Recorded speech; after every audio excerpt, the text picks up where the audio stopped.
Hola, ¿qué tal amigos? ¿Cómo están? Soy el ingeniero Luis Quiroz y en esta oportunidad vamos a compartir para todos ustedes que conozcan de qué manera uno realiza un levantamiento topográfico y qué cosa es esto. Miren, si podemos observar todo este terreno, bueno, está ubicado en la falda de un cerro y pues nosotros cuando necesitamos realizar un proyecto de construcción, pues tendremos que tener la información necesaria para realizar esto, ¿no? Muchos terrenos son planos, pero algunos son irregulares. Entonces, de esa manera, nosotros tenemos que preparar una información previa para poder trabajar un proyecto de construcción. Y esta información previa es un levantamiento topográfico. Cuando nos referimos a un levantamiento topográfico, significa tener la información a la mano de todo el relieve del terreno, tanto en todo el perímetro, también las medidas perimétricas, como la forma irregular que tiene un terreno. Por ejemplo, lo que podemos observar aquí en este predio, en este terreno, que tenemos, por ejemplo, un canal de regadío, es un canal de regadío. También tenemos pues una parte más elevada, vamos a ver por acá, brevemente. Estos terrenos lógicamente pues son bastante accidentados, entonces podría ser una pregunta, ¿no? ¿Será posible construir en este tipo de terrenos? Lógicamente sí, teniendo la información necesaria. El estudio de suelos, la parte de topografía. Vamos a ver cómo podemos subir por aquí. Entonces acá tenemos muchas escaleras, miren, ¿no? Aproximadamente tenemos un desnivel casi de 20 metros. Vamos a tratar de subir por acá para realizar esto.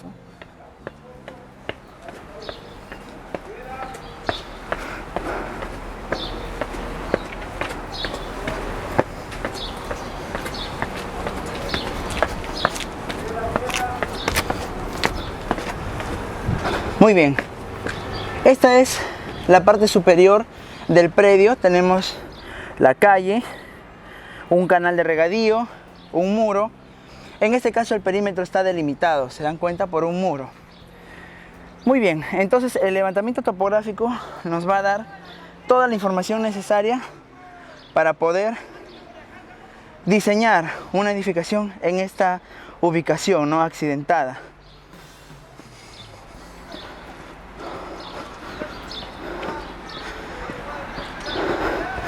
Una pregunta importante sería: ¿quién realiza el levantamiento topográfico y de qué forma se realiza? Bueno, para eso nosotros estamos acompañados de un topógrafo.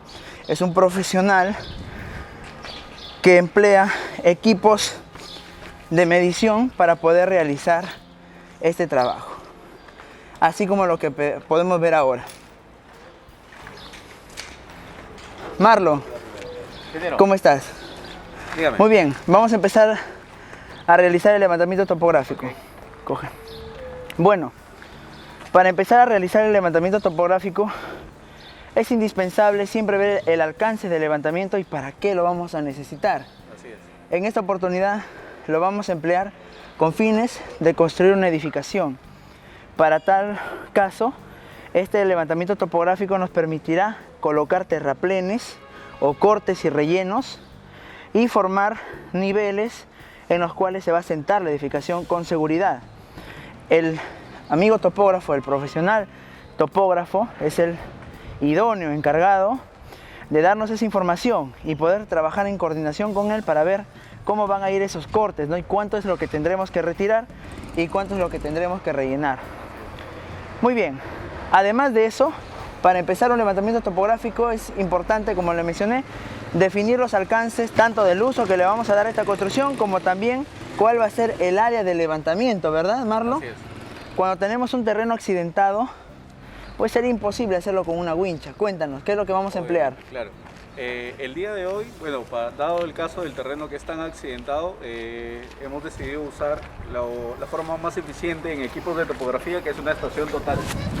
Esta estación total, bueno, cuenta con diferentes sistemas operativos, pero en este caso usamos una TS06, que es una Leica bastante comercial, la cual pues nos da alcances en ángulos, distancia y ubicación en 3 dimensiones.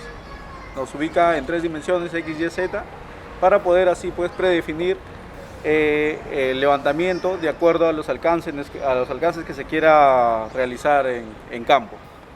Ahora, para empezar, lo primero que se hace en cualquier tipo de levantamiento es predefinir los puntos de control topográficos que van a ser nuestra base para todo el levantamiento topográfico. ¿Correcto? Perfecto. Tal vez algunas personas, Marlon, no logran entender qué cosa es cuando hablamos X, Y, Z, ¿no? Okay. Tal vez, miren, les comento, cuando nosotros ubicamos cualquier cosa sobre una superficie, lógicamente está posicionado, ¿no? Tanto en el piso como también puede estar sobre el nivel del piso. Entonces, la ubicación referencial de ese punto frente al ojo del equipo nos está dando una posición referencial, ubicado tanto de manera plana y su elevación. Entonces tendríamos X, Y en la parte horizontal, se puede decir, y Z, ¿no? La elevación del punto donde nosotros vamos a ubicar nuestro nivel, en este caso, ¿no? Los puntos referenciales que me mencionas, muchas veces también es interesante de que sepan, están georreferenciados o también son arbitrarios. Los georreferenciados son los que obedecen pues a una malla que lo tenemos en todo el Perú, ¿no? Y en todo el mundo, puntos específicos. Y los que son arbitrarios nos permiten solamente para este proyecto, ¿verdad? Así es. Muy bien, entonces, aquí las personas muchas veces, y el público en general, no entiende el funcionamiento de esta máquina. De qué manera esto nos da un punto y nosotros lo podemos leer. Explícanos un poco más sobre eso, Okay. Marlon. A ver, vamos a empezar por algo bastante básico. Este equipo topográfico cuenta con un distanciómetro láser, una calculadora y un sistema operativo al cual que cada vez que el equipo gira, crea un ángulo horizontal, ¿correcto? Después de un azimut predeterminado, lo que le mencionaba al inicio. Después de crear este ángulo, este equipo mide una distancia al prisma y este cálculo trigonométrico lo va a resumir en una coordenada. Esta coordenada va a tener lo que ya le habíamos mencionado, estos norte, este, z, que en este caso el Perú usa el sistema geodésico mundial WGS84, que es el que aplica para Perú.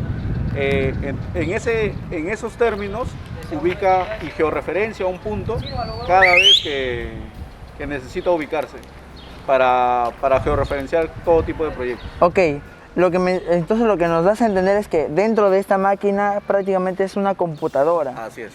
Que tú utilizas el lente, dispara, lee y automáticamente te está dando la posición de ese punto dentro de la referencia de este punto donde se encuentra la máquina. Así es. Entonces lógicamente con eso pues nosotros podemos utilizar para este equipo miras, que es lo que podemos tener por aquí, a ver si nos lo puede traer.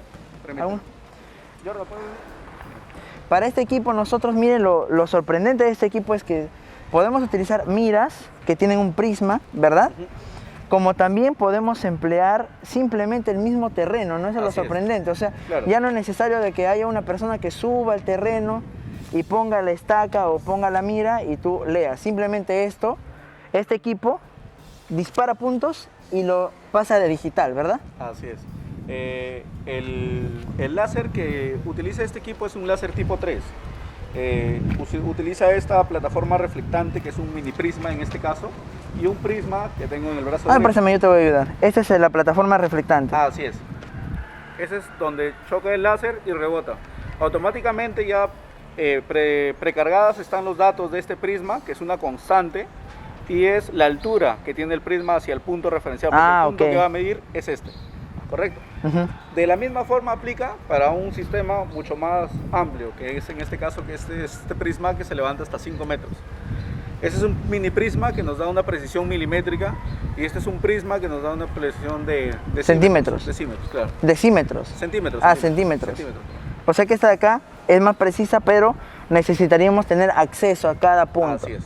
Pero bueno, para un levantamiento de una edificación que estamos hablando casi de 700 metros cuadrados, 1 milímetro 2, me parece que no va a ser tan necesaria la precisión. Sin embargo, me imagino que para hacer, por ejemplo, el replanteo de un puente, de un estribo, de cosas como esas, sí necesitamos llegar al milímetro, ¿verdad? Un replanteo de metalmecánica o claro, de edificaciones sí necesita una precisión milimétrica. Marlo, interesante también saber, por ejemplo, que estos equipos no solamente nos sirven para levantar, sino también para replantear, ¿verdad? Así es. Quiere decir, por ejemplo, si yo tengo ya un terreno grande, este es el equipo necesario, indicado, para poder ubicar todos los puntos que nosotros hemos hecho en la computadora, ¿verdad? Correcto, así es. Muy bien. Una vez precargado ya el levantamiento topográfico, se genera el proyecto con ejes, arquitectura, las diferentes especialidades, y con esto ya se genera el replanteo. El replanteo está en base a ejes o a las especialidades que crean convenientes a replantear. Perfecto, entonces, Marlon. Yo creo que ya hemos conversado bastante, iniciemos el trabajo. Ok, listo. Listo, a ver, manos a la obra. Lo que podemos ver en estos momentos, por ejemplo, el topógrafo está realizando el disparo de la visual, ¿no?, al prisma que está sosteniendo el ayudante, y ha trazado perfectamente pues la medida, ¿no? Ha trazado perfectamente la medida. Bueno, les voy a contar brevemente lo que nosotros necesitamos en este proyecto. Fíjense, aquí tenemos un área en planta más o menos de 700 metros cuadrados, ¿verdad? Esto es así, algo así, y por acá tenemos unas escaleras. En la parte superior tenemos también un canal de regadío. Esto es algo así, miren, amigos. Toda esta parte es un canal de regadío. Y tenemos la calle. Prácticamente la calle la tenemos aquí. Esto ya es parte de la calle. Entonces, esta zona del terreno también tiene un canal de regadío en esta parte.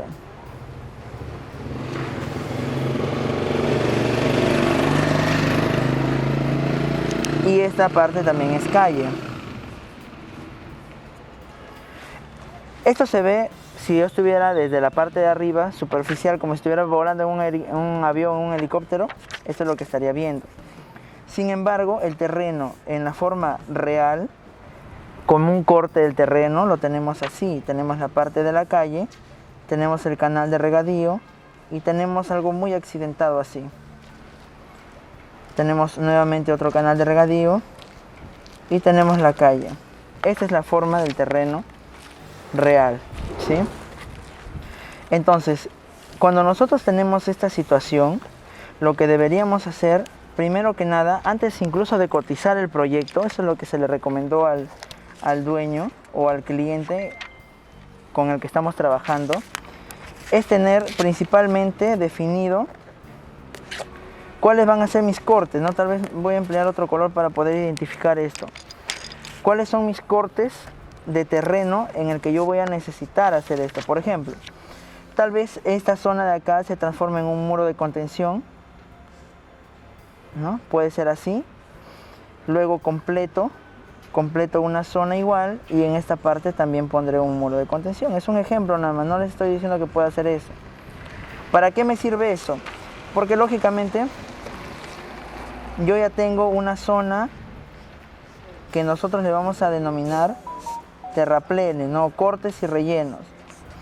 Significa que nosotros estamos utilizando esta porción más esta de acá. Entonces, cuando tengamos que hacer nuestra construcción, vamos a hacerla sin ningún problema. Podemos utilizar, por ejemplo, esta zona. Podremos llegar, por ejemplo, a 1, 2 niveles acá. Y en esta zona podríamos llegar a un par de niveles más, por ejemplo, ¿no? Tendríamos la calle, esto de acá sería la calle. Y esta porción de acá también es calle. Tendríamos algo así, ¿no? Entonces, este lado de la calle tendríamos un nivel, 2 niveles, y en el otro tendríamos 1 y 2 niveles. Para poder hacer un buen proyecto de construcción, miren, esto es lo más básico, el que tendríamos que entregarle incluso al arquitecto o a la arquitecta, y conversar con el cliente para definir adecuadamente su proyecto, porque yo como sé que en esta área tengo 20 o 10 o 5 metros, no lo sé. No me voy a lanzar primero a hacer un muro de contención si no tengo claro realmente mi área de trabajo donde yo voy a construir un edificio. Otro aspecto importante, por ejemplo, que teniendo canales de regadío, nosotros deberíamos ubicar pequeños pontones, ¿no? Se denominan pontones. ¿Qué cosa es un pontoncito? Es casi el mismo uso que tiene un puente, ¿sí? Sin embargo, que el pontón es aquellos que miden menos de 5 metros, me parece. Entonces, estos puentecitos pequeños, para hablar como un término bastante peculiar, estos necesitan tener también una cimentación en la base y prácticamente en ambos extremos, ¿no? Cuando uno hace un proyecto de construcción y tiene este tipo de canales de regadío a un costado, debe definir bien el tránsito que va a tener ese pequeño puentecito, el que va a ingresar a la edificación, porque si tenemos un espacio para que pase un volquete, por ejemplo, entonces lógicamente tendría que tener una resistencia adecuada, ¿no? Ese puente mínimo, un espesor de 30 centímetros sería algo adecuado, ¿no? Un espesor para el puentecito de 30 centímetros con sus bases a los dos extremos. Hay que pensar también, por ejemplo, que si es que vamos a construir y vamos a mover material, también, o sea, el tránsito va a estar pesado, ¿verdad? Realmente, para que entre una excavadora o para que entre el volquete para eliminar, entonces deberíamos tener un buen puente. Eso es importante porque en algunos proyectos he visto que solamente prevén el ingreso vehicular nada más, ¿no? Y cuando van a construir se rompe el puente y eso les puede perjudicar, puede hacer una demora grande en el proyecto, ¿no? Y normalmente estos canales de regadío pues es algo que tiene que estar en uso frecuentemente. Otra cosa que podríamos conversar sobre este tipo de proyectos es verificar bien cuál va a ser el nivel de referencia de nuestros terrenos, ¿no? Por ejemplo, acá tenemos una pista no pavimentada. Bueno, parece que está pavimentada, pero hagamos de cuenta que tiene ya el nivel adecuado. En una vía pública, casi siempre tenemos los niveles referentes o los principales niveles, las tapas de los buzones de desagüe. Ahí podemos ver uno, ¿se dan cuenta? O eléctricos, ¿no? Acá tenemos una tapa de desagüe, miren. Acá en Perú le decimos desagüe a las aguas negras. Eso es lo que son desagües. Entonces, normalmente cuando se hace un proyecto de habilitación urbana, un proyecto de saneamiento, siempre se hace primero el tema del desagüe. No se puede pavimentar si todavía no hay desagüe. Y las tapas de los desagües normalmente son la medida en la que va a terminar la vía pública. Entonces, lógicamente, si tengo esta medida, mi vivienda, por ejemplo, lo que podemos ver ahora, ¿no? Ahora mismo el ingreso está un poco más elevado, si se dan cuenta, ¿no? Para yo poder realizar un trabajo seguro, se puede decir, ese portón, en una opinión mía, actualmente está elevado. Deberíamos tener un poco más abajo, porque si no la rampa tendría que tener un poquito más de longitud. Para hacer las rampas también hay que revisar los reglamentos, ¿no? Hay un porcentaje mínimo para lanzarnos con una rampa. Entonces, en este caso, por ejemplo, sería bueno que en el proyecto que vamos a realizar se haga un poco más abajo, ¿no?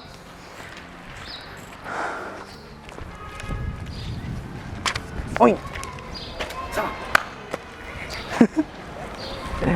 Otra cosa que hay que saber, por ejemplo, es que nosotros cuando estamos entrando a este tipo de proyectos o de terrenos, siempre es bueno preguntar al vecino, ¿no? A las personas que viven alrededor si este terreno es propenso tal vez a inundaciones, tal vez a deslizamiento de piedras, de tierra, etc.